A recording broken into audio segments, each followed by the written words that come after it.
Are we ready? Hello? We're not ready. Hello. Oh, there we go. Okay. Well, welcome everybody to our Solutions Seminar Series, sponsored by the Institute for Sustainable Solutions and the ILAHI Lecture Series, and also the Gund Institute for Ecological Economics, which is my former home, and where our speaker today, Josh Farley, is from.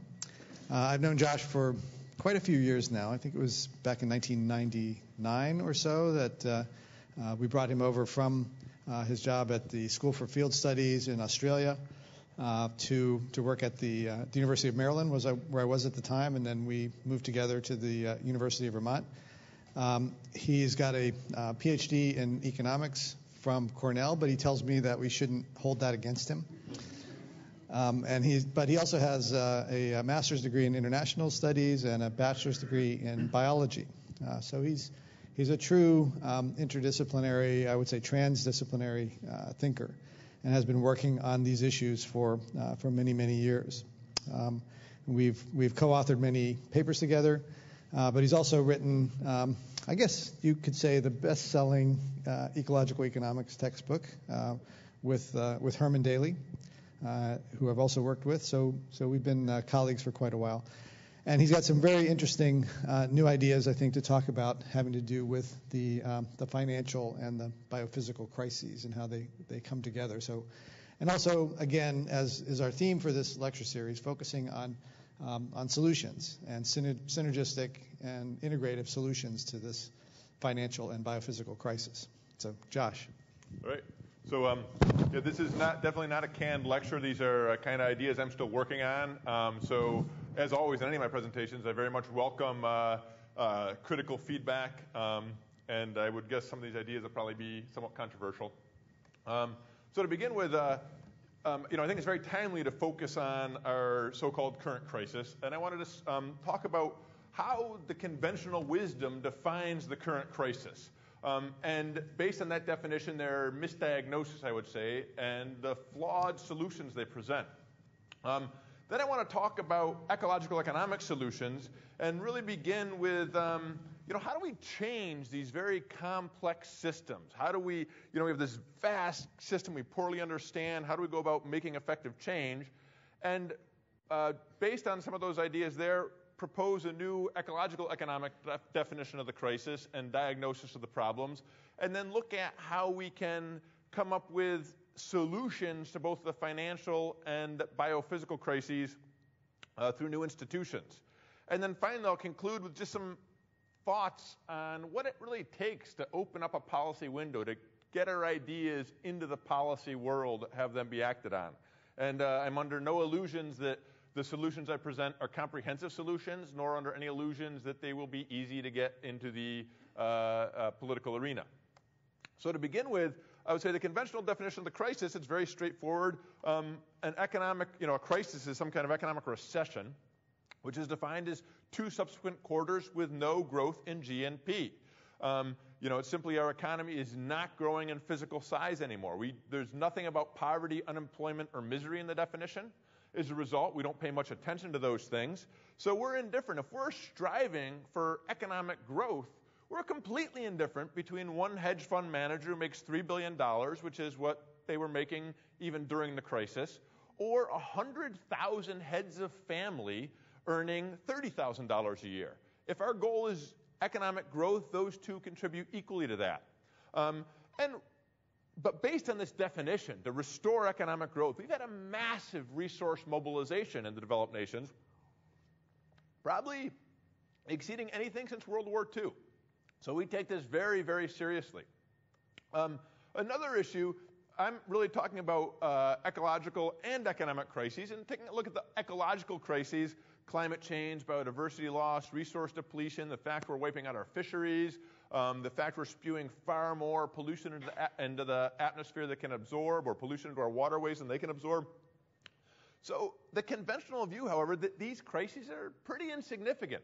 And just to emphasize how insignificant mainstream economists believe they are, Schelling is the Nobel laureate in 2005 in economics. And he explicitly said that climate change is not something we really have to worry about because it only affects agriculture. And agriculture is only 3% of our GNP. So that if we lose 1/3 of our agriculture, we'll still achieve our GNP goals for 2051 we otherwise would have achieved in 2050. So, if we don't have food, no big problem, we'll just go see more movies or something. It's really insignificant. So another economist that received a lot of attention, Nicholas Stern from the Stern Review on climate change, he's taken as pretty extreme by the economists in how much he wants to do to address global climate change. A lot of economists have criticized him as being far too alarmist. And he basically says that we could reduce the probability of catastrophic climate change to 29% if we spent 1% of global GNP per year addressing the problem. And our global GNP in most years grows by 3 to 4 to 5%. He explicitly says that using 1% of our GNP would force us to accept our living standards from 4 to 5 months ago, back in June or something like that. And he says that we should do that. We should accept those living standards. He also says in the study that if we spent another 0.3 to 0.8% of GNP per year, we could reduce the chance of catastrophe to 6%. And he defines catastrophe as massive loss of species, massive disruption in agriculture, flooding cities. And so what he's basically saying is that if we accepted our living standards from, say, 6 to 8 months ago, we could essentially address this global climate change problem, but he says the cost would be unacceptable. So the basic point here is that our obsession with economic growth, our definition of crisis we're so obsessed with this that we will risk total catastrophe rather than accept our living standards from 8 months ago. And we really don't take these crises very seriously. We've mobilized virtually no resources to address these crises. So that's the conventional definition. The way we diagnose the crisis and the solutions, the big theme right now is that we face a liquidity crisis. And a liquidity crisis basically means that banks don't have the money to lend to businesses. If businesses can't borrow, they can't invest in the economy, they can't hire people, they can't create the jobs we need, they can't create the output we need, our economy can't grow. So the big problem is a lack of liquidity. The solution to this is to put money in the hands of the banks. So it's really monetary policy. We're going to lower interest rates. We're going to make it so banks can borrow money very cheaply from the Fed. Unfortunately, we've lowered interest rates almost to zero. Can't really go much lower. So now, I would guess in the next few days, Ben Bernanke, the chair of the Fed, he's going to try to increase the money supply, really put more money in the hands of the banks. It's kind of difficult to understand the way they do this, but essentially the Fed will print some money or actually just declare that it has more money and use that to buy securities from the banks, and that will give the banks more money. And then the banks will essentially be able to loan that money, and the market's going to decide how to use it. So we're really going to leave this up to the market, is this idea of the monetary policy solution. We want the market to decide how to use the money. So that's one of the misdiagnoses, I would argue. Another one is the demand crisis. This tends to be more on the left-wing side. So you'll hear Krugman and Stiglitz and Robert Reich, who was one of Clinton's economic advisors. And this analysis is that people aren't consuming enough. We're not consuming enough. We're not buying the things the firms produce. The firms don't want to invest in more production. They don't want to hire people. In fact, we're not consuming enough, so they're laying people off. And as they lay people off, that leads people to be scared about their jobs, so they save more, or when they lose their jobs, they're not going to spend more. So we're in this downward spiral. And what we really need to do is convince Americans to consume a lot more. It's hard to get people to do that when the economy is not hiring, when things are scary. So what we need to turn to is fiscal policy. We need the government to step in. And what we can do is lower taxes so people have more money in their pockets to spend to stimulate the economy. We can raise expenditures. The government can go out there and spend a lot of money in different things. We can invest in restoring our nation's infrastructure. And the basic idea is to run a deficit. We're going to borrow a lot of money, and we're going to spend it, so the government is going to jumpstart the economy's demand, get those businesses to invest and to hire people to meet this demand created by the government. And that's kind of the other, I would argue, misdiagnosis and flawed solution. And I'll explain in more detail why I think these are fundamentally flawed. later on when I get to the ecological economics version. But now what we're going to see is, I think largely as a result of the last elections, we're going to see a lot of people defining this problem. The whole problem to begin with was the government. The government really is, they're getting in the way of leaving the economy to function. They're putting in these annoying regulations. There's this concept called the efficient market hypothesis, very, very widespread. Chicago School of Economics, they're very big on this idea that markets just naturally solve the problem. When the price of something, when the price of something goes down, like the price for wages, then the market will demand more. Once the price of labor gets low enough, the market will hire the people. Markets just naturally lead to this balancing of supply and demand. The market will solve the problem. What we got to do, though, is get the government to stop interfering so much, which means stop spending so much. We really need austerity. We have to reduce consumption. We need deregulation so the markets can do what they want. And we just have no bailouts. If these markets had recognized the government wouldn't step in and save them, they wouldn't have done the stupid things they did. So we really have three approaches to this crisis. The first one very much says let the market handle things, but things are screwed up a little, so we're going to tweak the monetary system. The second one says, the market can't handle this. We need government intervention. And the third one is the whole problem was the government to begin with. And I would say that the current wave of elections supported people who take that approach. And I'm going to say in detail why these are flawed, but what I want to do is put this in the context of solutions. I want to talk about ecological economic solutions. How do we solve these problems? And the idea behind ecological economics is that the economy is a subsystem of the global ecosystem, and that there's a strong linkage between what happens in our economy and what happens in the global ecosystem. Ecological crises, economic crises are tightly linked. But we want to really change a very complex system. The integrated ecological economic system, really complex, really difficult to understand.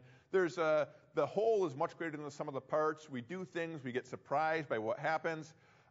There's Donella Meadows is a systems thinker who for years spent thinking about complex systems. And through her work in real-life complex systems and her work on computer modeling of complex systems, she identified a lot of leverage points, places where you can intervene to change a complex system. And actually, Solutions, the journal that's kind of supporting this presentation, has recently republished one of her papers on this. And the most powerful way to change a system is to change the paradigm, our worldview of what is biophysically possible. How do things physically function? And I'll give some detail about the ecological economic way to change the paradigm. Then she said, once we've, another really powerful level is changing the goals. What is it we want as a society? What's socially, psychologically, and ethically desirable? What should we pursue as a society? And third is change the rules. And rules is often another phrase for institutions. So what institutions are appropriate? So what I want to focus on is how ecological economists we've changed the paradigm and we've changed the goals, and in response to the changed paradigm and the changed goals, what institutions are appropriate? And so that's the sequence of what I'll be talking about here. Changing the paradigm, we really have to begin with the idea, what's biophysically possible? We have to start with the laws of physics. It is impossible to make something from nothing. Everything the economic system produces is a transformation of raw materials provided by nature. Everything. There are no other sources. We also can't make nothing from something, which means everything our economic system produces, eventually, it doesn't disappear. It eventually has to go back to nature. Disorder increases. That's the second law of thermodynamics, the law of entropy. Simple explanation. Things become disordered. When you burn a gallon of gas, it's no longer useful. It becomes disordered energy.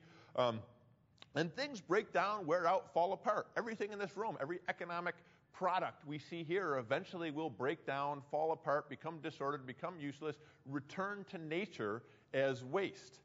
Another law of physics, can't do work without energy. The source of energy in our global planet, our global economy, about 86% of economic production is done with fossil fuels. When you burn those fossil fuels, they don't disappear. They become disordered waste. They become the CO2, the particulate matter, the heat pollution in our ecosystem. So those are the laws of physics that we have to pay attention to. We also have to look at the laws of ecology. All those raw materials we transform into economic products alternatively serve as the structural building blocks of ecosystems. When we transform those, we cut down the forests, we erode the soils, we dig out the minerals, we're transforming those ecosystems and we're losing the functions those ecosystems generate.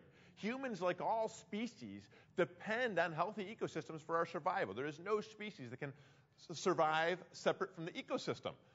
And when we convert that ecosystem structure into economic products, we degrade and destroy ecosystem services. When we spew waste back out into the ecosystem, we further degrade and destroy those ecosystem services.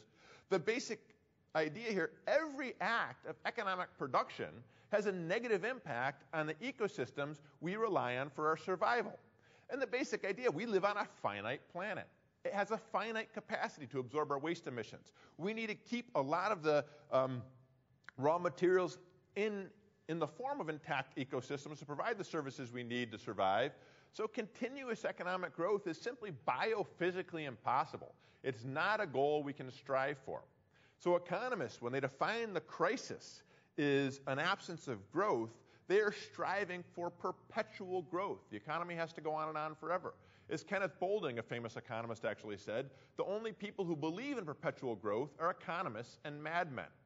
And our goal right now, our economy is growing, I think it's growing at something like 2% per year, which means it doubles in size about every 35 years. The progressives like Paul Krugman say we need 5% growth per year. We need our economy to double in size about every 15 years. We need our kids to consume twice what we consume, our grandkids 4 times as much, our great-grandkids 8 times as much. That is the sole goal of our society. And this is a goal shared by the right, by the left, by the communist countries, well, whatever's left of them, by the capitalist countries, by everybody. It's across the political spectrum, across the countries, this goal of continuous economic growth. And we have to fundamentally change that paradigm for people to recognize it's impossible. So as I said before, you can't do work without energy. This graph simply shows, the graph in green shows actual discoveries of oil. And you can see that we discovered more and more oil up to the mid-60s. Since the mid-60s, discoveries have plunged dramatically. The deep sea discoveries now, like the Gulf of Mexico and off of the coast of Brazil, that's that little blip on the tail end. And the purplish line actually measures how much oil we consume. And we are now consuming a multiple of how much we're discovering. And the fact is, if you are not discovering the oil, you can't therefore consume it in the future. We eventually have to run out of fossil fuels. And the figure here I took from a famous petroleum geologist, Jean Laher. I don't know how to pronounce his name. And it shows, he's showing a midpoint. We'll have used half our oil by 2005, a peak by 2012. I actually believe we've probably already reached a plateau where we can no longer increase our production of oil.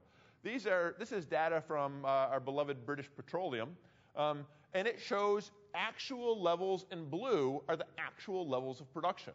And what you see, if you trace this back in the other levels of production, you saw production levels continually increase throughout history, except for the OPEC and a couple little blips like that. You reach about January of 2005, and we've kind of stagnated. From January 2005 to July of 2008, oil prices more than tripled. The idea in economics, when the price of something goes up, supply will produce more. We saw a tripling in prices, was only able to get 3% increase in output. To me, that's a sign that there's simply not more to be produced. The other interesting thing here is, you need more and more production. As our economy grows, its growth is in physical production. We produce more and more things. We can consume more and more things. That's real growth in the economy. About 2005, as our oil plateaued, without the energy, you can't do the work. What grew in our economy since 2005? Well, it happened to be the value of housing. So when my price of my house doubles, I don't have any actually new production involved there. It's the value of these securitized mortgages, these speculative instruments. We saw a bubble is an increase in financial value way above and beyond the underlying value. We saw dramatic increases. People thought we were getting richer and richer and richer through 2005 through 2008. and we weren't producing anything more. We were simply having inflated speculative increases in the values of our property, the values of financial instruments. People borrowed against their houses, went out and spent it. But the fact is, we weren't producing more things that we could purchase. And when that happens, you inevitably are going to have a collapse. So this idea that that we live on a finite planet, you need energy to do work, already starts to inform you about what's going on. But to go on, in addition to changing our understanding of what's biophysically possible, we have to understand change our understanding of what's desirable. And so we have to change our goals. So one goal we really need to have is sustainability. Our emphasis right now is on quantitative growth. Ever more production and consumption, that's biophysically impossible, but I'll argue it actually doesn't even make us any better off. We have to shift that goal from quantitative growth to qualitative development. An example would be gross national happiness instead of gross national product.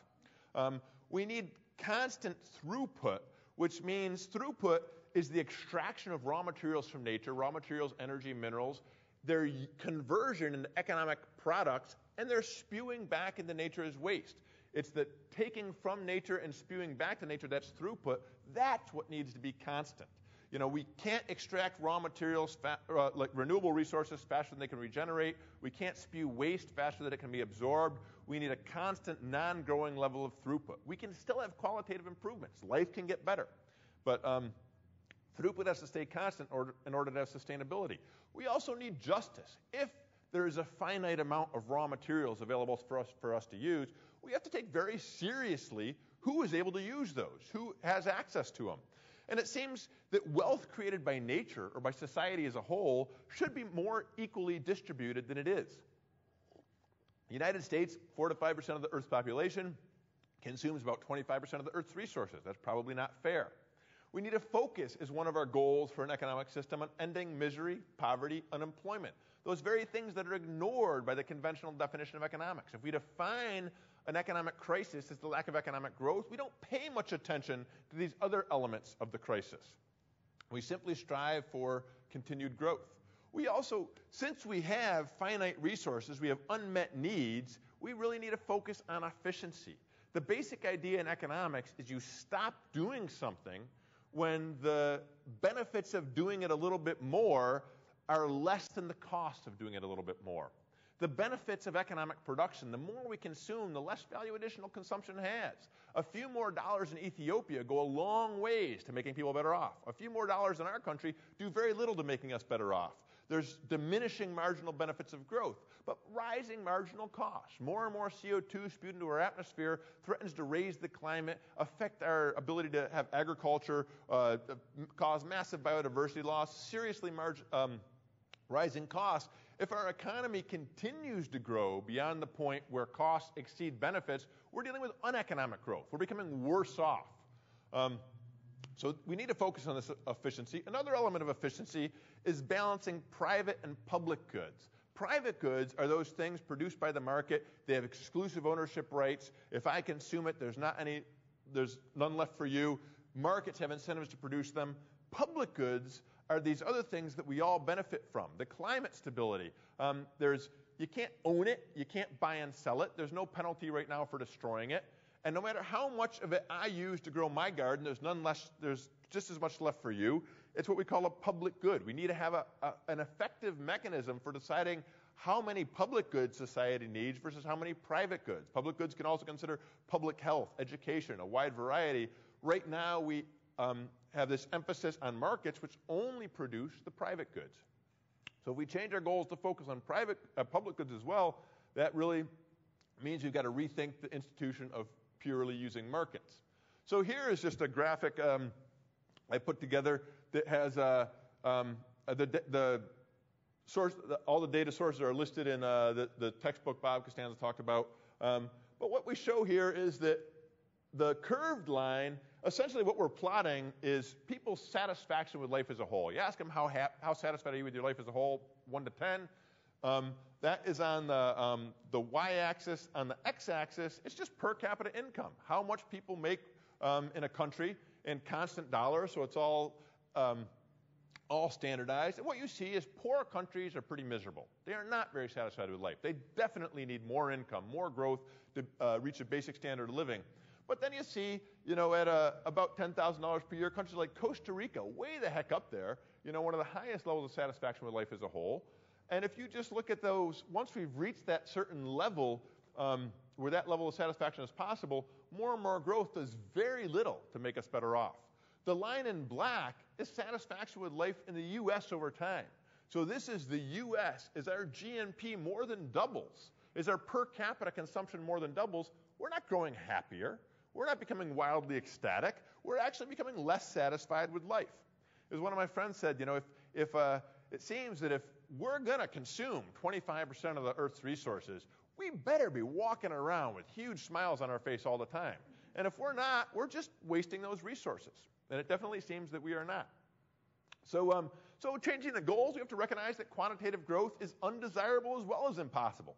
It's, there's GNP, it's a cost, not a benefit. If you think about GNP, gross national product, it's a measure of the final value of all the things we produce in the economy. It's also a measure of how much it costs us to buy those things. And if you look back at 2007, when global food production actually slowed down a little bit, we produced a little bit less than typical, grain prices tripled. You multiplied the quantity of grain, which was less, times the tripled price, and wow, that's a bigger contribution to GNP. We practically tripled the contribution to GNP, but the quantity went down. It's a very accurate measure of how much it costs us to buy that food. It's a terrible measure of any benefit. Same was true for fossil fuels. When oil prices skyrocketed to $140 a barrel, you multiply that by the quantity of oil, and we were actually having less oil than we wanted. That's what led to the skyrocketing prices. That didn't reflect some increase in our welfare. It reflected an increase in our costs. And I think one of the clearest examples these days is with healthcare. So our healthcare system, if you think about what's a good healthcare system, well, I'd say it's, has low infant mortality, long life expectancy, disease-free days. So a good measure of health, I would argue, is the number of number of disease-free days that you live. Maybe that's a reasonable estimate of the benefit of healthcare. So if you're going to measure the U.S. system like that, we have a terrible system. Every developed nation is way ahead of us. We have the highest infant mortality, the lowest life expectancy, the most teen pregnancies, highest venereal disease rates. We have a pretty lousy system. But if you want to measure it, if we're going for GNP, we spend 16% of our GNP in healthcare. Our system is better than any other on the planet, bar none. Our nearest competitors spend half what we do. So obviously, people would say, well, what a stupid thing to try to maximize how much you spend on healthcare. How stupid can we get? But that's exactly what we're trying to do when we try to maximize our GNP. What do we want? We want healthcare outcomes divided by the cost to give us some efficiency idea of how efficiently we achieve them. GNP is in the denominator, not the numerator. We want to minimize GNP and maximize the benefits we get with that GNP. So I just want to make it very clear that maximizing GNP is a stupid idea. Our goal is a steady state economy, a constant throughput. The amount of raw materials and energy we extract from the environment and spew back as waste has to remain constant. But we can have constant qualitative improvements in our lives. So based on that paradigm, what's biophysically possible, the ecological economist's view of what's biophysically possible, and the ecological economist's view of what is desirable, of what our goals for a society should be, we have a different definition of a crisis. So a crisis is unsustainable resource use and waste emissions. It's when we're extracting raw materials faster than they can reproduce, we're extracting non-renewable resources faster that we depend on, faster than we can develop substitutes, we're spewing waste into the environment faster than it can be absorbed. That is a crisis. Another crisis is an unjust distribution of resources. These resources created by nature and society as a whole, why give so many of those to the few? And economic production, I'll give some examples of that. Is it true that CEOs of the financial sector are worth so much? That these folks who make $3 billion in hedge funds, are they actually worth, do they contribute $9 million a day of economic product? So the idea that poverty, unemployment, and misery are an essential element of the definition of crisis. That's what we got to tackle. If we define a crisis as growth, we try to grow the economy. If we define the crisis as poverty, unemployment, and misery and ecological degradation, we have fundamentally different approaches to addressing it. Another issue is simply inefficient allocation. As I said before, the laws of economics. We have decreasing marginal utility, increasing marginal costs, and we've got to stop growing the economy before the costs exceed the benefits. Otherwise, we have uneconomic growth. We've got to use the scarce resources possible to generate the greatest quality of life, the greatest amount of well-being for people. Markets award resources. It's $1, one vote. How do you maximize value in a market? We're producing corn. Whoever's willing to pay the most. If I'm willing to pay more for converting that corn into ethanol for my SUV, that maximizes its value. If a jobless Mexican woman trying to feed her malnourished kids, she can't afford to pay as much for that corn as I can to put in my SUV. Therefore, the value of the corn is maximized, turning it into the ethanol. The idea of a market is it maximizes monetary value. The only people, and you assign monetary value based on your preferences or something, weighted by your purchasing power. You have no purchasing power, you have no demand, you're not represented in the market, and that's why we take resources and allocate them towards the fabulously well-to-do instead of meeting the needs of the desperately poor. We've got to do a better job to generate the greatest possible well-being. We've also got to do a better job balancing market and non-market goods. Those raw materials from ecosystems, the structural building blocks of ecosystems left intact, they help to purify our air, balance atmospheric gases, regulate our climate, purify water, provide a whole array of services that are not marketed. We ignore those. We focus strictly. If I'm an owner of a forest in your watershed here, I can chop down that forest, sell it on the market, make a lot of money. Or I can protect that watershed to preserve the biodiversity, to filter the water, to prevent the Willamette River from flooding, to provide recreation, provide all these things that I'm not compensated for. Our market system says, no, we're going to convert things into market. We're going to ignore the non-market benefits left by keeping these things intact. And we've got, that's in my argument, I would argue that's extremely inefficient. So, we've redefined the crisis as these problems. So with this definition of a crisis based on our views of what's physically possible, what's desirable. Now let's look at those original economists' definition of a crisis, the problems. They say liquidity. They say we simply do not have enough money to invest. And ecological economists say this is absolutely the opposite. We have an excess of liquidity. We have an enormous amount of wealth concentrated in the hands of the few. And those people are able to speculate in house values. They're able to speculate in the values of our securitized mortgages, drive these values sky high. The Dow Jones was able to increase 10% in value in 3 hours. At the same time, we were saying that we had this liquidity crisis. There was not enough money for investment. It takes an obscene amount of money to increase the value of the Dow Jones by 10% in 3 hours. There's enormous amounts of money in the hands of a few individuals. The problem is they simply don't want to invest it right now. And actually, I'll get to that. I'll point out we are dramatically investing this money.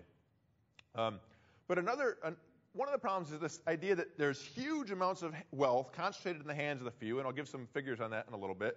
And they're able, therefore, to speculate. So the value of housing starts to go up. The stock market was going down after the dot-com bubble, and interest rates were very low, so these investors had a lot of money. They wanted to know what to do with it.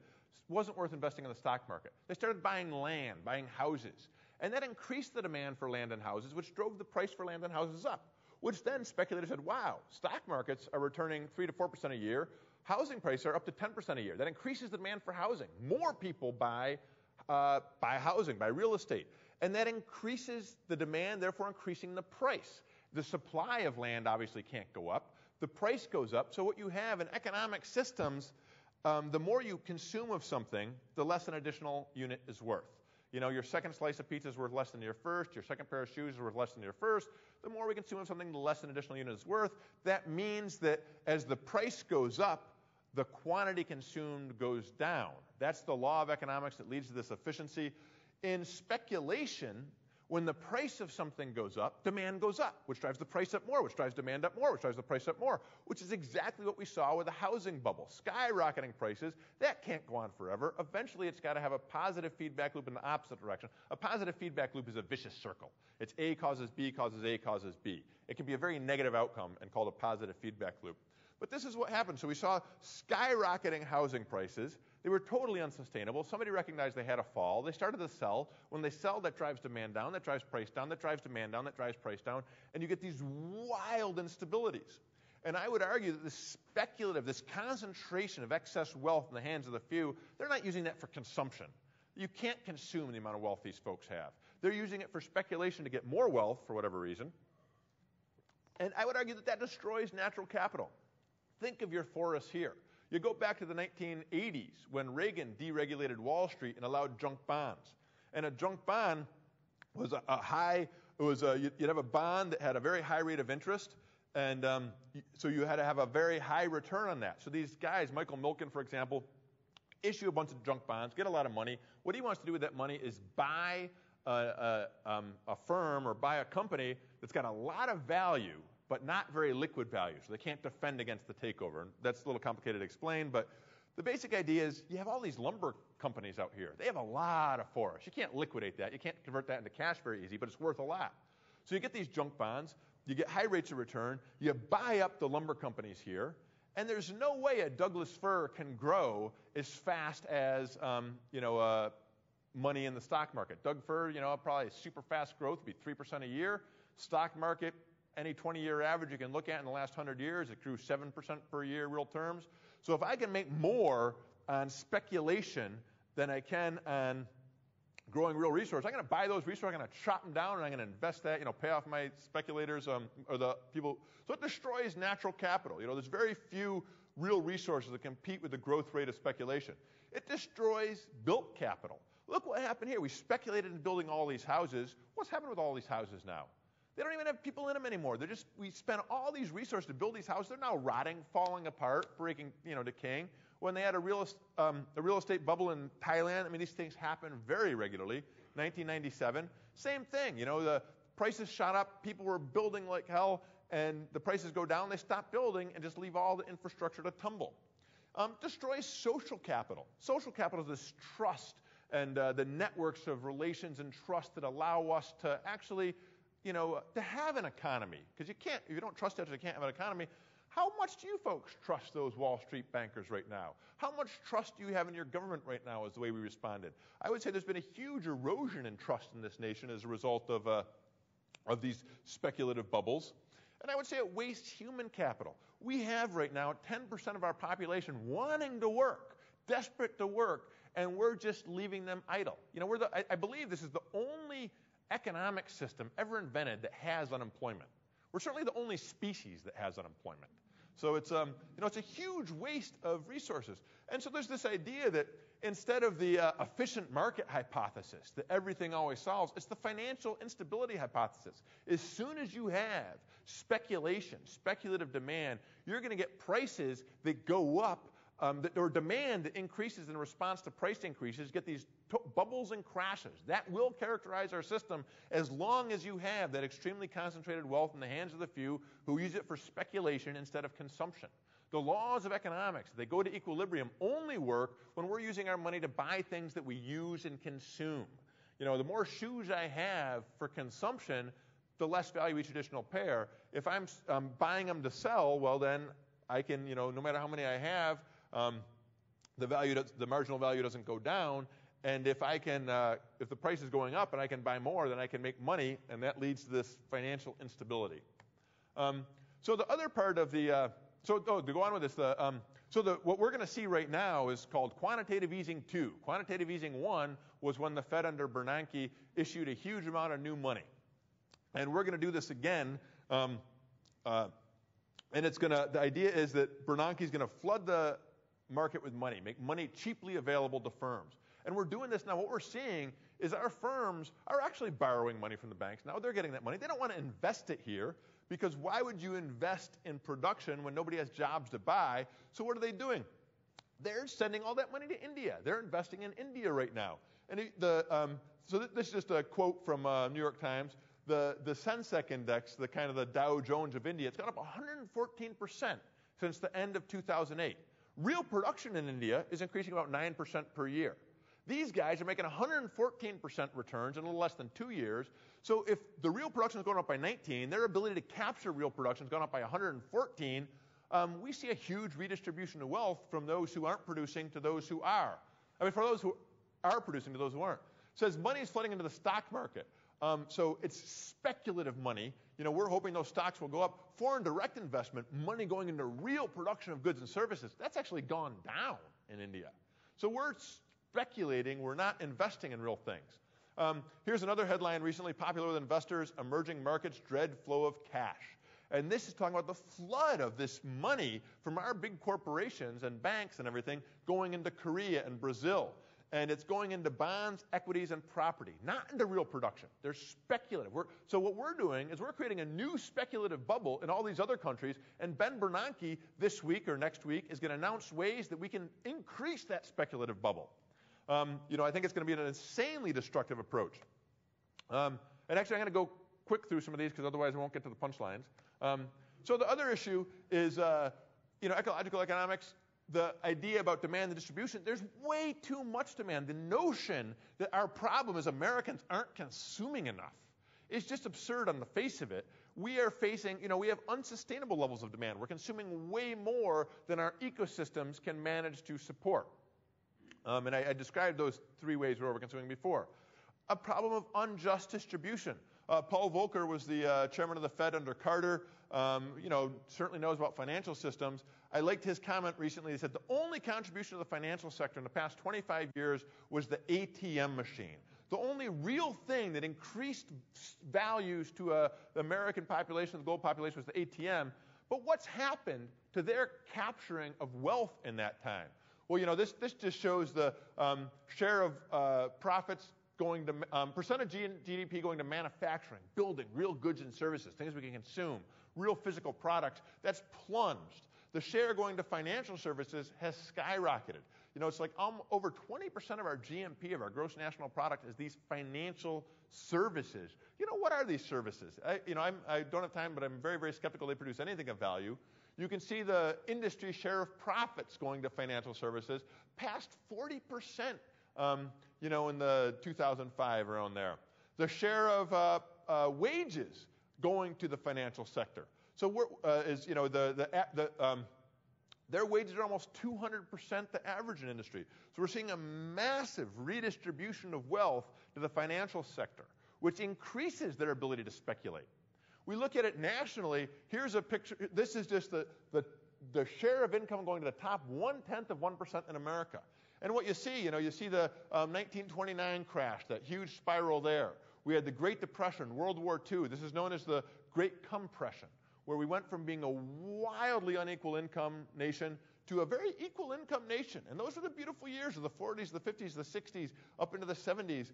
And then we saw wild increasing inequality again, where these people, we've matched the levels, the greatest levels ever seen. This is the top 1/10 of 1%. That's over 5% of our GNP.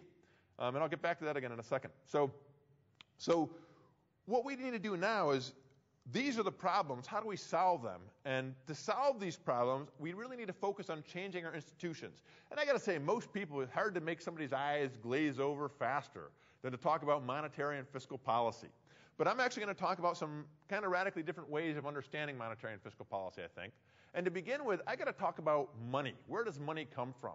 And most people don't know where money comes from. Joseph Schumpeter, a famous economist in the 1920s, did an interview and found that most economists don't know where money comes from. So the basic idea, when our economy grows, we're producing more goods and services. We need more money to chase those more goods and services. It makes sense. So every time our economy grows, we need more money. Where's that money come from? Well, a lot of people think the government can just print it, or the Fed can print money. It's in quotes. Fed doesn't really print money. The Fed credits itself some money, adds a few electrons to its statement just out of the blue, makes the money up, and it uses that to buy securities from banks. So it gives banks reserves. Banks have more money. And the reason the Fed can kind of do that is you have to have money to pay taxes. So everybody's got to take money, even though it's not really backed by anything concrete or real. We got to have it, so we'll take it. So taxes have this critical role of backing up our monetary system. If we didn't have any taxes, nobody would take money, because if you understood how money was made, you probably wouldn't trust it. So what happens, though, is those banks get that, let's say they get a $100 deposit from the Fed, or it could be $100. I take $100 in cash, and I put it in the bank. Well, that bank is allowed under this idea of fractional reserve banking. The bank is allowed to loan, actually it's more than 90%, but we could just say it can loan 90% of the money it gets. So that bank loans out $90. I get that $90. I buy myself, a TV, or I don't know what you buy for $90, but and whoever gets that for me deposits it in another bank. And that other bank just got a $90 deposit. It can now loan out $81, which is 90% of that. And that's, again, deposited elsewhere, which allows the bank to loan out $72 in this constant flow, which if you add up all those numbers, the 100 plus 90 plus 81, from that original $100 deposit, banks can create $1,000 in money. So they're really creating money essentially out of thin air for the price of adding a few electrons to my account. So banks have created $900 in new money. So basically, when I go and borrow money, a lot of people think, oh, you just took out a $100,000 mortgage, so that was somebody else's money I borrowed. I didn't borrow anybody else's money. I borrowed that money. The bank created that money out of thin air. I used to pay the previous homeowner. Previous homeowner hires a contractor. Contractor pays off the existing loan plus interest. And when he repays that loan to the bank, it essentially destroys the initial loan. The money's destroyed, but that interest, that guy's got to come up with that interest. So what's the problems with this approach? For one thing, it's counter-cyclical. Banks loan money when the economy is booming, create a lot of money when the economy is booming, which keeps things liquid, makes it easy for economies to grow. So they exacerbate booms. Right now, though, banks are collecting all those loans. They're essentially destroying money. We're getting less and less money. So it's a counter-cyclical thing. The way our current system works, we augment booms and augment crashes. With interest, we got to pay interest. That means the economy has to grow forever. How can I pay back my mortgage plus interest unless I'm getting higher wages, unless the economy is growing? How can everybody do that? Other big issue is that the banks only allocate money towards market goods. They don't create public goods. And banks don't create the value that requires new money. It's our hard work that creates that value. We probably deserve that money. And what happens in this system, the bottom 80% of people in general pay interest. The top 10% receive interest. So we lead to this huge concentration of money in the hands of the few, which exacerbates the speculation and disequilibrium. So what I would actually propose is a fairly dramatic change in the monetary system. Instead of fractional reserve banking, 100% reserve requirements. Banks, if you have a checking account, banks can't loan any of it. If you have a time deposit, say, I'm not going to touch this money for a year, then the bank can loan that because you're foregoing consumption. The bank is loaning it, but they can only loan as much money as you agree not to consume or not to use, and that means bank can't increase the money supply. So this idea there's this concept of seigniorage, which is the right to get the benefit from printing money. So when the government prints a $100 bill, the cost of printing that $100 bill is a few cents. The value is $100. The U.S. government keeps that. When the bank writes a check to me for $100,000 for my mortgage, I pay interest on that. They get the right to keep that interest. They got the right to keep seigniorage. We've got to take that right to seigniorage, the value of money creation, out of the hands of the private sector, put it back into the public sector. This is going to be a little bit more complicated, but I would argue that if our economy can't grow forever, we need more money for a growing economy. We need a constant money supply for a steady state economy, for a non-growing economy. This approach right now, it's pro-cyclical, aggravates booms and busts. We need a counter-cyclical one. We create more money when the economy is down, when people are unemployed, when we need to stimulate the economy. We create less money when the economy is overheating, starting to consume too many natural resources. Here, all new money is going to be spent on market goods because you've got to pay back the interest. It's all going to the market. We need new money spent on public goods or loan for essential market goods. So we need the public sector to step in. And I'll try to wrap this up in like 4 more minutes or so. So the other thing is fiscal policy. The conventional paradigm, government expenditure. You tax and spend. You either tax people and spend it, or you borrow money and you spend it. That's the way our fiscal policy is currently known. To stimulate the economy, we want to do that. Idea is that taxes decrease demand. They discourage growth. If the government borrows, it raises interest, crowds out the market sector. Interest rates go up. Market, can't invest. Government's less efficient than markets, so we don't want to do this. We really want to get rid of fiscal policy, ignore that. If we have a fiscal policy adapted to ecological economic paradigms and goals, so government expenditure should be based on print and spend or print and lend. We've just printed last year $1.6 trillion in bonds, interest-bearing bonds. We sell those to people. We have to now pay back more than $1.6 trillion. We've got to come up with that money somewhere. Why, instead of printing interest-bearing bonds, don't we just print interest-free currency? Why doesn't the government just, and print's not exactly the right word because mostly just electrons, but why doesn't the government just spend the money into existence to begin with instead of loaning it to somebody or borrowing money and paying back at interest? What we need to do to keep our money supply from increasing, every time you spend money into existence, you need to simultaneously impose the taxes in the future that's going to destroy that money. So you automatically destroy the money when you create it, so you don't have a growing money supply, but it allows you to have total control over when and how much you want to spend. You can also loan money out, and then when that's repaid, that's destroyed. So let's see.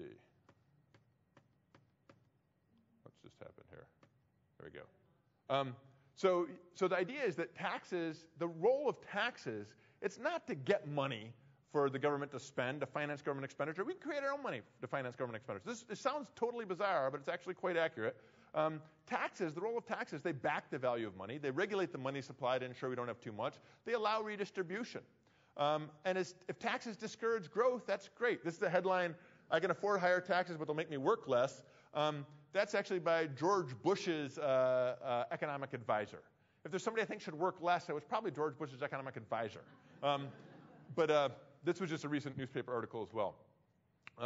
So basically, I would argue that taxes are good for redistribution. And this is that earlier figure I showed of how much income is in the share of the top 1%. I've overlaid on that the highest marginal tax bracket.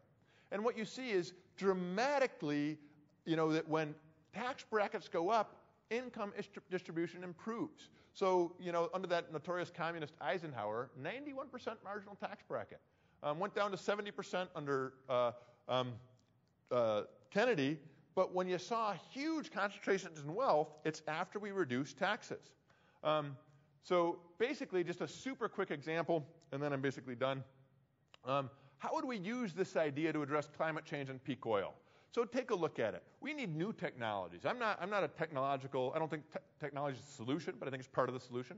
We need new low carbon sources of energy, new ways of doing the things we want without destroying the environment. So the thing is, the value of information is maximized at a price of zero. Think about this. We developed some totally decentralized, clean form of energy, cheap, clean, decentralized. How do we maximize its value? We could charge a price. Markets charge a price. We ration access according to the price. You could charge a very high price for this new technology. And if you charge that very high price, India and China can't afford it. So India and China will continue to burn coal, and will continue to have global climate change. You want to maximize the value of that technology? Make it freely available to anybody who wants to consume it. Throw it on the internet and let anybody who wants use that energy, that new technology, and you've maximized the value of that technology. If the private sector, if this is financed through the private sector, you've got to pay back that loan you took at interest. You've got to put a patent on that new technology. You've got to ration access using prices so you can pay back your loan. On the other hand, if the public sector finances it, you can give grants for free to universities, to researchers. You get free information that's free for all. Then, if you want to destroy that amount of money, you emitted to create that new knowledge, and you can tax carbon emissions to pay it back, so you have a steady state economy. Another example would be energy efficiency. Most houses, you can retrofit houses, get 10% to 30% return on your investment. Bloomberg tried to pass a law in New York saying that all firms had to do all buildings had to do an energy audit. If you could make 10% return on your investments in retrofitting, you had to do it.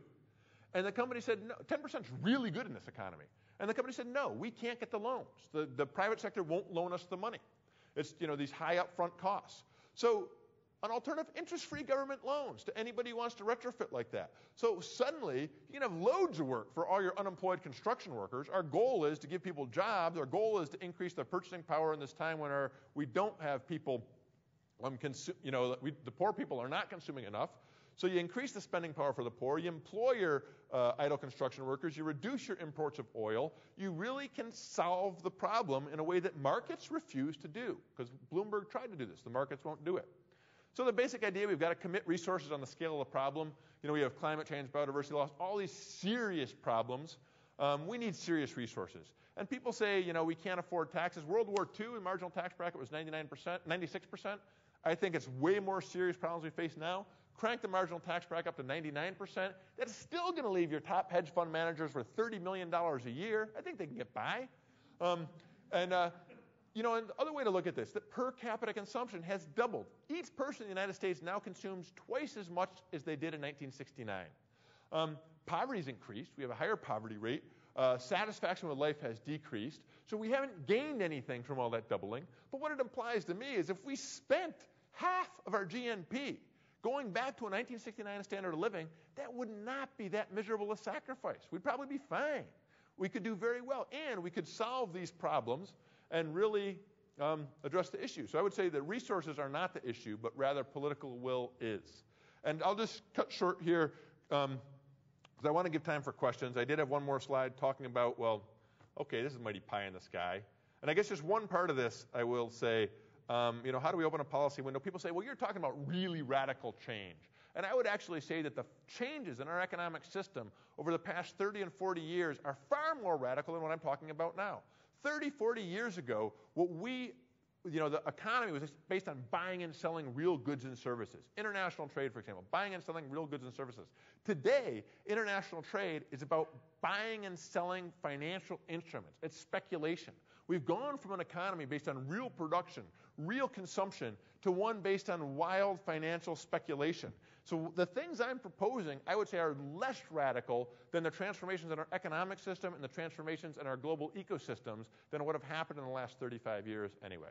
So I'll just conclude with that. I have a bunch more slides, but that's...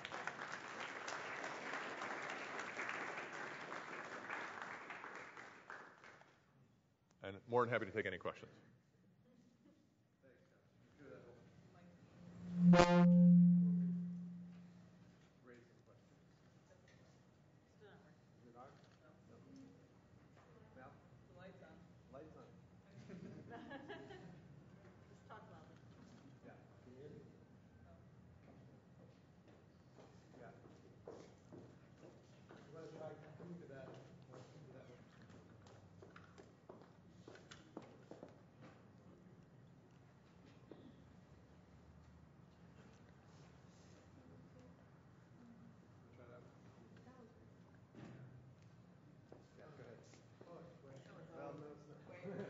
Seeing Bob's first speech here at the university, he's applying to this position. I've got a contrast between his approach and yours, where the one thing I really took away from Bob's speech was this idea that sustainability isn't marketing giving up things; it's creating a higher sense of well-being. And I really agree with everything you're promoting here, but how do you come across your method where you're trying to convince people to a 1970 level of GDP? How do you balance that? But again, the point I tried to make is that if you believe what people say, they've done these surveys where they ask people, how satisfied are you with your life as a whole? How happy are you? And what we've seen is that since 1969, people are less satisfied. They're less happy. We now have more and more families where you're working 2 jobs at once because you got to get that bigger car, you got to get that bigger house. And they've done studies that show that you do get a rush of pleasure from consumption. I buy something new, cool, it's really great. But it's a very short-lived rush of pleasure. And if you want a long-lived, enduring sense of satisfaction with your life, well, that's spending time with your family and friends. That's doing things rather than having things. It's actually they say giving gives you helping others. Giving gives you far more sense of satisfaction. And what we see is when people have rallied together to address serious crises like World War II, it gives us some sense of self-worth, some sense of to make us feel better about ourselves. And I think in a way that consumption absolutely doesn't do. And I would actually say that what we need to focus on, what we sacrifice is this endless consumption. What we sacrifice is more and more stuff that it just ends up in the garbage after a few months. It is no sacrifice. What we gain, if we work less and produce less, one thing we can focus, if we're not focused just on consumption, we can focus on making our jobs fun. That we're production. We're not consumers. We're prosumers. In fact, it's interesting. In this country, we stop being citizens. We're just consumers. We need to be prosumers, where you get your pleasure from production and consumption, but a lot less production and a lot less consumption, a lot more time with family and friends, a lot more time to do the things that give us a meaningful quality of life.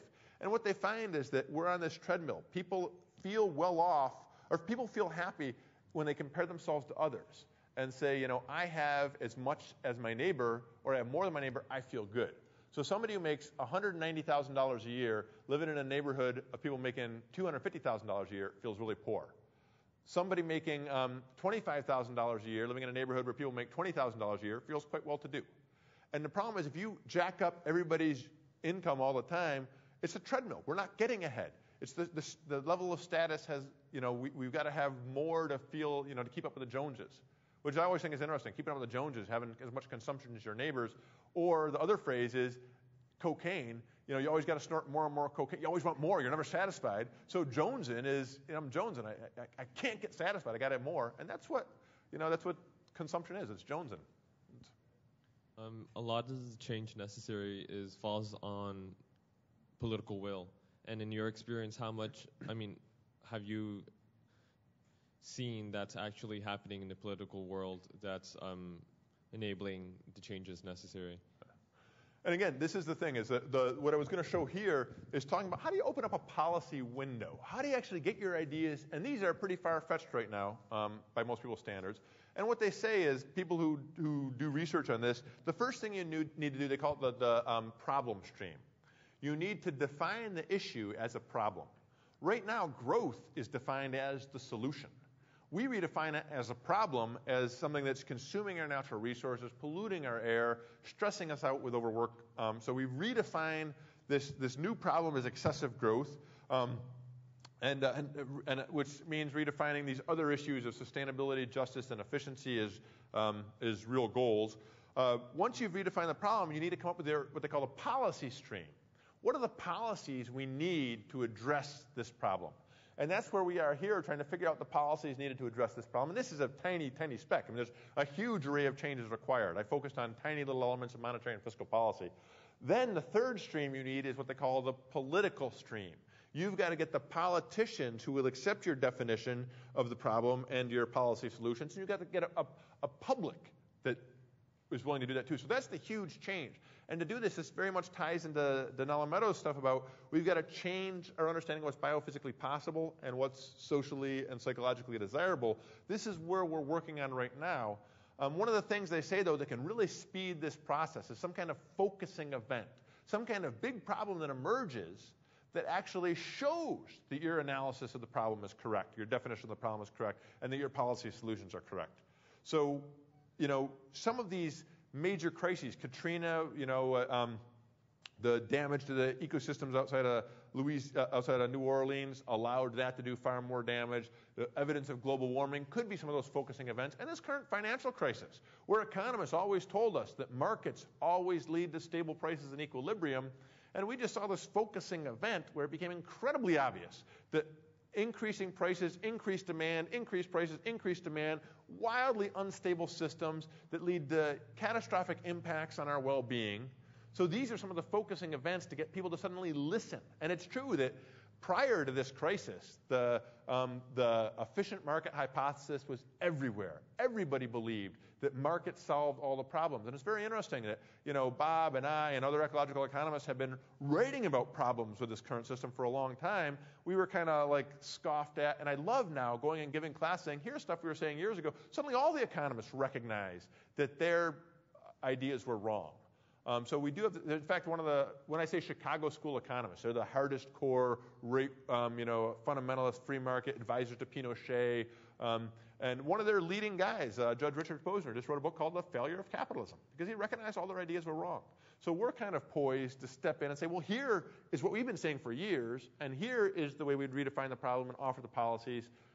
But it's really, really tough, because unfortunately this focusing event has just sent us in exactly the opposite direction. I have a question. By the way, I'm a Jones, so I'm one of the people they try to keep up with. But one of the things is sort of a bit of a challenge. All of it, I think, makes sense to me. But the part that's difficult, and I guess the roadmap that you haven't been able to demonstrate is exactly what are those transformation points that you actually could succeed. And I'd argue that the whole notion about the top 1% of the income earners today, the people that own the capital accumulation that are speculating, would find it very difficult to be able to be convinced and have the money to be able to prevent things from actually occurring. So democracy it is one of the kind of chaotic parts of democracy, is that on the one hand, in theory, you could change the way that and meet the policy demands that you've sort of laid out. And the political demands that you laid out. But the actual ability to do that, I think, is really one of the strong points where it's not clear that you can see that you could actually transform an economy to one that meets the sort of physics and the other sort of things that you're talking about, thermodynamics and so forth. So I would say that we have a really well laid out process, but we don't have that roadmap that says exactly what needs to be done to accomplish that. Because I think what we're dealing with now is reaching the deck chair moving that really possibly happens. And that's the first thing. The second thing I just wanted to do, because towards the end you were talking about, is just sort of the Kyoto Protocol. When they did this, they definitely recognized the whole notion about tech transformation and the cost of that. And what we've had is completely stymied, because IP becomes one of the major sort of technological barriers that we've had to be able to actually pass transformation to developing countries, to allow them to be able to use that. So it's been this veil of secrecy to be able to happen, because that's where companies make their money. Yep. And so to respond to that, first thing you said, democracy is a problem to change these things. I would actually say I'd have to agree with Louis Brandeis, the Supreme Court Justice, who said that we have the choice. We can live in a democracy, or we can live in a country with unlimited accumulation of wealth. We cannot have both. And so Simonson, I think it's Simonson, former chair of the Fed, of the IMF, recently said that it's so obvious that in the United States, the financial sector has completely taken over the political process. So when it comes to regulation of the economy, those are the guys in charge. So I actually would disagree that we have a democracy. I believe that markets are explicitly based on $1, one vote. We allocate resources to whoever is willing to put up the most money. And I believe that's really taken over our economy as well. One thing that's interesting we're trying to do in Vermont right now is create a common assets trust, which is a common sector. So we have the public sector, which is too influenced by the private sector. We have the private sector that tends to ignore the common good. We need a third sector, the common assets trust, that will actually manage the resources provided by nature and by the society as a whole for this and future generations. So an explicit, essentially a constitutional mandate to use these resources sustainably for the benefit of all Vermonters and future generations. And Bob's written on this in Science about a global trust like this. But we actually have this is legislation. It's Senate Bill 44, I think it is, in the Senate in Vermont. And we're trying to do the background research to show people how that would go forward. So that's one issue. And then the other issue is the one about energy and the recognition in the Kyoto of the intellectual property rights and what we do. And if you read like the Stern Review, you read a lot of these guys, the problem is they can't get out of that box where they're trying to say, okay, so there's this paradox that the value of information is maximized at a price of 0, but at a price of 0, there's no incentive for the private sector to create it. So what do? So there's a lot of emphasis on actually enforcing intellectual property rights because they can't step one more step outside of that box and say, wait, if there's this irresolvable paradox within the market, maybe we should step outside of the market. Maybe we should say that the public sector should actually do this. And there was an article recently in the New York Times on Alzheimer's, and a bunch of doctors got together, and they said that they'd agreed not to hide any information from each other, not to patent anything, allow free sharing of information. And oh my God, the knowledge advanced so fast. So when the private sector right now will have 100 different firms competing to be the first one to get that new patented energy efficient technology or whatever, and they're competing so that the scientists in competition do not share information with each other, and information improves through use. Sharing makes it go faster and better. So the market is an inefficient way to produce new information. Once that information is produced, the way to make sure it has highest value is to make it freely disseminated to all. So in the production and in the dissemination, therefore consumption, markets are just completely the wrong instrument. But we're so locked into that paradigm of the market has to solve all our problems. In ecological economics, we actually say, rather than trying to force all resources into the market paradigm, we try to adapt economic institutions to the physical characteristics of the resources we're concerned about. Information has that physical characteristic that improves through use. Rationing use through prices is just stupid. And so we've got to, I think if the Kyoto folks can step out of that market blinders, we could come up with good solutions. But I don't believe they've done that yet. Sorry. Yeah. Great presentation. And I had a question to ask. You say that gross national happiness may be a good indicator as opposed to GNP. What about a concept like green GDP that a lot of countries were trying to experiment, and how you account for the environmental damage done to produce a certain good, and then that gets accounted for?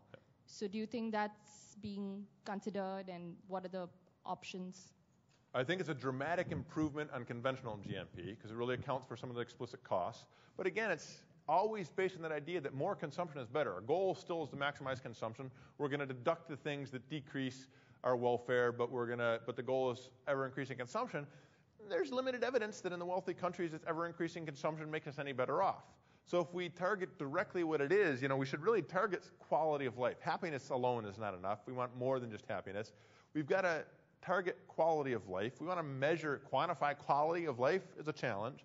But the fact that what we try to do is going to be a big impact on what we do. So what we measure, what we strive for is going to, and I don't think that simply subtracting the ecological damage from GNP is enough, because it still implies that ever more consumption. And it's, Yogi Berra said, if you don't know where you're going, you might not get there. And I really do believe that we got to identify exactly where we're going. His other quote is actually, the other quote of his I like, and I think it's very relevant here, is we might be lost, but we're making great time. And I think that pursuing GNP, and it used to be, you could say that. It used to be we're lost, we're making great time. Now we're lost, we're making crappy time, because we're not even getting our GNP goals. So, and I would actually say in terms of windows of opportunity, I talk about taking away the right of banks to create money. Banks have relinquished that right anyway. They're allowed to loan out, they're allowed to keep 10% of their money and loan out the rest. They're not loaning that out anymore. So if you took away the right for the banks to do it, they're not using that right. It's and I don't believe in suddenly going to 100% reserve requirements. I believe in making our way there incrementally. Right now we have the perfect opportunity to say banks can only loan out, or have to keep 40% of their money on reserve, since they're doing it. I don't know what they actually are keeping on reserve right now, but it's a lot more than the minimum. So you take away that right, and that gives the government more capacity to spend, create money without risking inflation. Along those lines, Josh, the idea of local currencies, local complementary currencies, which you could design in the way that you describe, is one idea that's been proposed. And would you recommend that for a place like Portland or Absolutely. Burlington? So think about this. So Portland right now, with this financial crisis, all the cities that are having a hard time making ends meet, hard time doing things, why doesn't Portland come up with Portland bonds? So it's an interest-free bond. and they will accept it for taxes. So anybody who has to pay taxes in Portland would be interested in having Portland bonds. Right now, if Portland wants to invest in like improving the, restoring ecosystems or improving infrastructure, improving education, has to borrow money at interest, pay back more than it borrowed, and that's hard to do. Why can't it just issue these Portland bonds, pay for things with Portland bonds, get them out there? Anybody who'll take them has got to pay taxes here. So it's going to give Portland the capacity to spend money into existence without having to pay interest on it. It's interest-free, and it's the kind of thing that's only going to be taken within useful within Portland. So it's going to actually stimulate the local economy. I have this money that only other people in Portland will take. Well, that's going to kind of increase demand for local goods and services, which, if they're local, you're not shipped, they don't have this huge carbon footprint. They're stimulating your friends and neighbors. You actually, if you're consuming locally, you're also suffering the impacts of your consumption locally, make us more aware. So, I really think it's something that even cities can do, create their own currencies like that. Bob and I worked on doing that in Burlington. Typically, it happens when your economy goes to hell is when you want to do that. Yeah, sorry. Yeah, Josh, it's been a while since I've heard you speak, and you've really worked on speeding up your talking. Uh-oh. I heard echoes. You said this is a new presentation. It's topical in the financial component. It seemed like there were echoes of Minsky in there. I wondered if you could explore a little bit about the economics you're reading, how you might be looking at other things in economics to focus in on the financial or macroeconomic dimension. And the one slide you didn't have up there that I would have put up there would have been the historic ratio of debt, public-private, to some of these wealth, about a 60, 70-year debt trend, because that would be something along Minsky would focus on, or post-Keynesian folk, and I think it would add. So I'm just wondering, are you reading that stuff, or is this all coming from stuff some of it's, Herman Daly talking about money, et cetera. Just wondering what your theoretical interests are that are animating this. Yeah. Well, certainly I think Minsky had really good insights. And a lot of the ideas, actually, I think that, microeconomics, I really think has got a lot of stuff just wrong in terms of things going to equilibrium. But in the macroeconomics, I think they have a lot of the basic policies. They understand a little bit better how things work, like Minsky, for example. The financial instability hypothesis, that's pure Minsky. But we have different sets of goals. So Minsky is still in that idea of promoting growth, and probably more on the side of promoting growth to create jobs. And whereas I'd say, take some of his ideas and to pursue a different set of goals. So I think what it is, and there's elements of here. Obviously a lot of this is old hat stuff, but a lot of it is simply taking the insights from people, but applying ecological economic understanding of how the world works and what the desirable ends are, and using their insights and how our financial system works to come up with a different path forward. And Minsky was absolutely brilliant. I mean, I love Minsky's analysis of the speculative, speculation, where it starts out in the speculative, as markets, you have these hedge investors, and they invest safely. They have enough money to pay the interest on their loans and the capital, and they're very safe with it. So they can borrow money and invest it. But they're speculators. They're trying to invest in things, and when the price goes up, that's going to increase their demand. But then you get these real speculators who step in, and they figure the prices are going up. So they borrow money, and they might have enough to pay the interest, but not the capital. But they figure the rising assets will allow them to pay it off. And then you get these Ponzi guys, I guess, who they figure, I'm going to borrow money. I can't pay the interest. I can't pay the capital. But when that house doubles in value in 2 years, man, I'm set. And you get to that point where, and it's inevitable. This happens time after time. And actually, what I would like to do is talk about Georgist economics, which I don't have time. You could really get rid of, there's this idea that if you tax the value of land, so if you're a speculator, I buy land, and it's got a very high tax on it. If the value of the land goes up, well, my tax burden goes up, and I'm not going to make any profits from it. And so essentially, the value of land is typically created by what people do around it. And if you tax the value of land rather than what you add to the value of land, you end up breaking speculation. And this is a cycle. We've seen these speculative land bubbles constantly, and you can actually break the back of those easily. So the idea is synthesizing. But Georgists, again, they're big on growth. Most Georgists totally don't believe in Malthus. They say he was proven wrong. We can grow forever. And so it's taking the insights from people a lot more brilliant than I am, but applying to them the understanding of what's possible and what's desirable, and coming up with different ideas. We're running out of time, so maybe this question and one last question.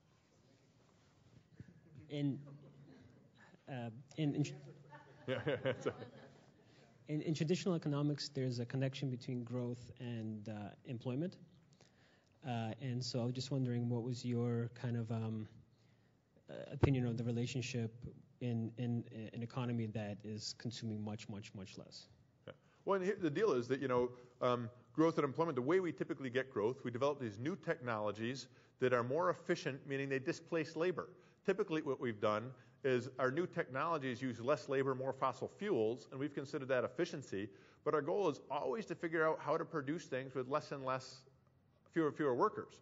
So one approach is to say, okay, well, maybe we shouldn't use those technologies that we call them efficient because they're using more energy and fewer workers, and energy is finite. But another approach is simply, why don't we just work a little bit less? If we could produce what we need, some people did these studies back in the 40s saying if productivity trends keep going the way we are, by the time the year 2000 rolls around, we only need to work for 2 years out of our lives, or 2 weeks out of a year, but the fact is we've just dramatically increased how much we consume, and with very little evidence that makes us any happier. So I would say, why deal with unemployment by we have plenty of work that needs doing, I would say, in the public sector. So there's an awful lot of ecosystems need restoring, a lot of infrastructure that needs restoring, a lot of houses that could be renovated and be more energy efficient. So I don't think there's any lack of work that needs to be done.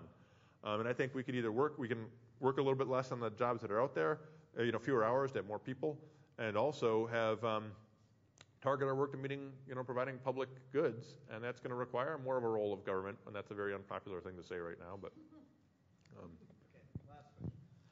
With the wild financial movements that we see, do you think, with the common asset trust that you're talking about in Vermont and possibly elsewhere, do you see organizations like Slow Money, if you're aware of them? Slow Money, I'm not actually aware of. Slow Money is the counterpart to Slow Food from Italy, and they're trying to get, their goal is 1 million investors to invest 1% of their assets into the soil, basically. Yeah. And there's other ones like the Soil Trust. And so do you think those type of organizations that take private investors' capital and just redirect it towards natural resource, either restoration or rehabilitation, do you see that as a good way, or should it be more just a rearing in the private capital than moving it towards more of the public good investments that you talked about? I think part of it is that there's a certain number of people who are willing to invest for the good of society. So you're talking slow money. It's like Wendell Berry says, go out and plant a redwood. This, something that's going to benefit people 1,000 years from now. Do it. And these guys like Wendell Berry and Wes Jackson trying to develop perennial agriculture that is not going to have an impact until long after they're dead. They're prophets of the slow money thing. But you can't rely on everybody engaging in that. And I think there's a whole other topic of how we get people to cooperate, and I'm super interested in that, and could spend another hour and a half talking about that. But I think we really do need to have some kind of collective action, collective institution that does it. And so just relying on the private, voluntary investments by the private sector in these things, there'll be a few people to do it, but it's not going to be on the scale required, I'm afraid. Although in the meantime, I think those are good movements.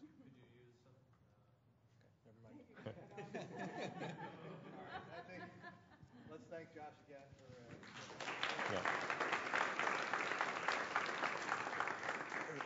Next week we're having Jonathan Fink, who's the new Vice President for Research, giving a talk. So hope to see you back again.